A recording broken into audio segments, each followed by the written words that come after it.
عام آدمی اگر وہ اللہ کی صفات کا علم رکھتا ہے، اللہ کی توحید کو سمجھتا ہے، اس کے پاس اتنا علم ہے کہ تفہیم القرآن کے اندر جو غلطیاں ہیں اور وہ عقیدے کی غلطیاں ہیں، چھوٹی موٹی غلطیاں نہیں ہیں، اگر وہ بنیادی علم ہی نہیں رکھتا ہے اور وہ اس کو پڑھتا ہے تو یہ اس کی گمراہی کا ذریعہ بن جائے گا۔ اس لیے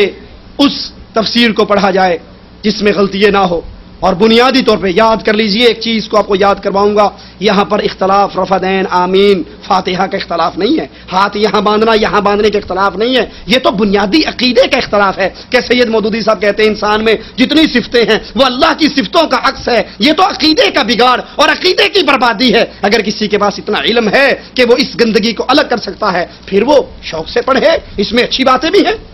اس میں اچھی باتیں بھی ہیں، لیکن اگر کوئی اس بنیاد کو ہی نہیں سمجھتا، اس کو یہ تمیز ہی نہیں ہے کہ غلط کیا ہے ٹھیک کیا ہے، اور اس کو پڑھ کے وہ غلط کو ٹھیک سمجھ لے اور عقیدے کو برباد کر بیٹھے، جیسے اللہ کی صفات کا ذکر ہے، عرش کا ذکر ہے، عرش کا انکار کرتے ہیں اور مختلف صفات پر تعویل کرتے ہیں، تو اگر کسی کو یہ علم ہے تو وہ پڑھے، اور جس کو یہ علم نہیں وہ اس سے بچے۔